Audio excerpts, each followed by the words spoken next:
Hello everybody, Kemo Sabi here, coming at you with another video. This one's off of CNN Webpage, right up by Ray Sanchez, Madeline, Holcombe, and Selena Jones of CNN. Updated 12:47 a.m. ET Eastern Time, Sunday, December 2nd, 2018. More than 230 small earthquakes have hit parts of Alaska since Friday, when a 7.0 magnitude quake knocked out power, ripped open roads, and splintered buildings near Anchorage, the U.S. Geological Survey said. Still, local officials said life was returning to normal, even as 48 inches of snow were expected on Sunday. This is the second largest earthquake we've had since 1964, which was a very significant earthquake. Anchorage Mayor Ethan Berkowitz told reporters Saturday, referring a historic magnitude 9.2 quake that was the most powerful recorded tremor in U.S. history. But in terms of a disaster, I think it says more about who we are than what we've suffered. I would characterize this as a demonstration that Anchorage is prepared for these kinds of emergencies. Berkowitz said during a Saturday night press conference the city was returning to normal. We know that we have to be prepared because we're never impervious to earthquakes or the weather, he said. Despite damage to roads and buildings, no fatalities or serious injuries were reported, officials said, in Alaska's largest city with a population of about 300,000. Airports, hospitals, emergency services, and most businesses were operating. The bottom line on the utility structure is that the power is up, the heat is on, the communication lines are opening, said Anchorage Municipal Manager Bill Falsey. He added Saturday that the state's Department of Transportation mobilized 4 teams of bridge inspectors who remained in a 24-hour operation center until the earthquake situation was resolved. At this point, though, we're not seeing a significant amount of bridge damage, Falsey said. Most of the smaller earthquakes since Friday's big one were not felt. More than a dozen were higher than a magnitude of 4 and a handful greater than a magnitude of 5, Falsey said. But a magnitude 5.2 aftershock at about 11 p.m. Friday was the second biggest ever since a magnitude 5.7 tremor hit minutes after the main quake, according to Gavin Hayes, a research geophysicist with the USGS. That would have given people a shake and probably a bit of a scare, given what they went through yesterday, he told the CNN on Saturday. The magnitude 7.0 earthquake sent residents scurrying for cover when it hit at about 8:30 a.m. Friday local time. The quake was centered 10 miles northeast of Anchorage, the state's largest city. The most striking thing about this event was that it was too close to Anchorage, Hayes said. That's why it has caused the damage that we're seeing.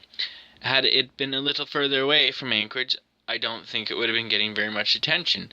It's not an unusual earthquake in the perspectives of the tectonics of the region. This was a big one. Roads buckled under passing cars, and grocery stores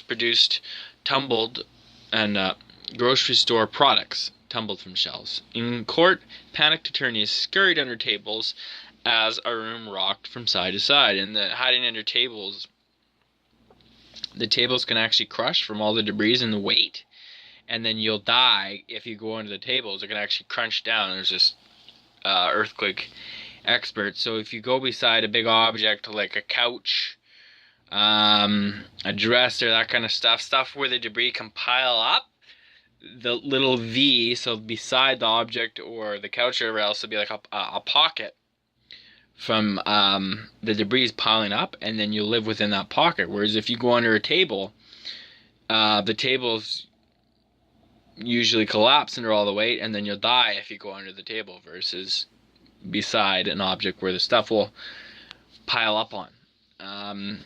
Interesting stuff. Anyway, it was a very loud when it came, Berkowitz said Friday. It was very clear that this was something bigger than what we normally experience. We live in earthquake country, but this was a big one. Palmer resident Kristen Dossett described the initial jolt as absolutely terrifying.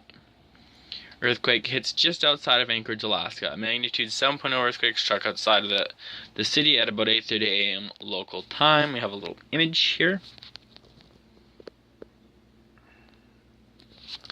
It was the biggest quake she has felt in her 37 years in the region, where tremblors are common, Dosset said.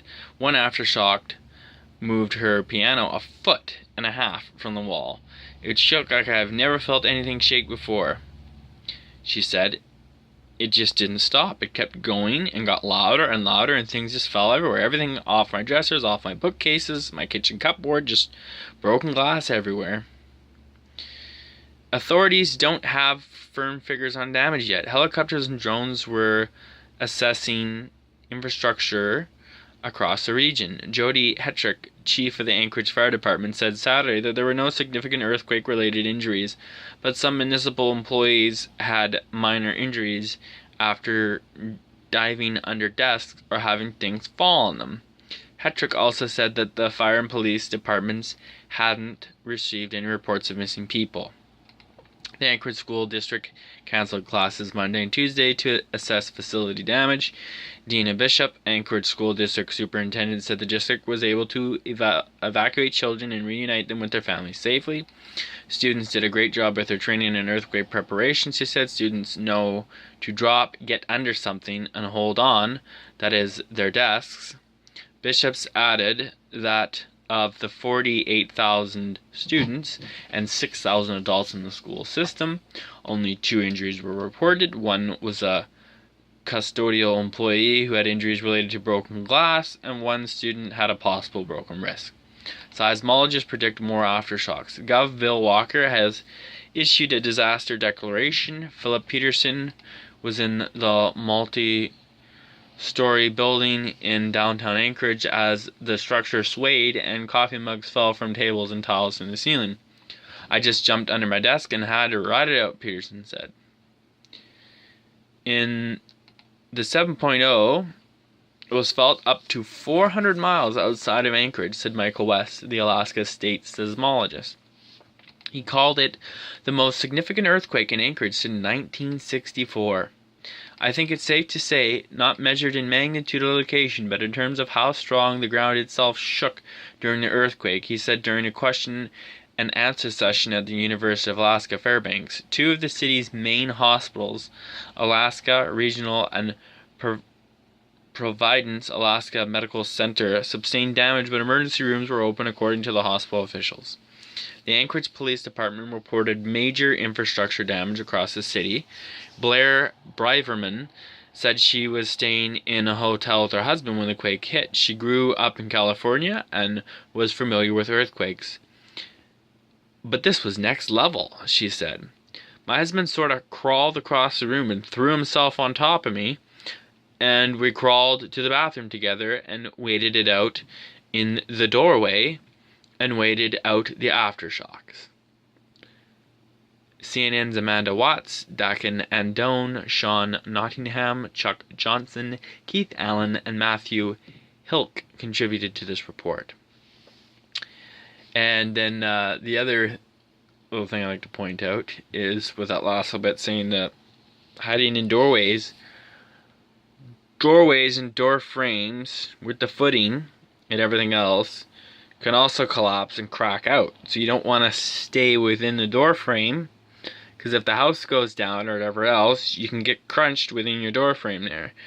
So, you know, with the saying go under stuff, and you got a desk with these 4 legs and all this stuff piles up on top, well, what's going to happen when it collapses? You're going to get crunched underneath. Versus you're beside a couch like this, and this stuff's coming down and you're beside it, in that pocket is going to build up. There's going to be like a build up of stuff, but there's going to be that little space.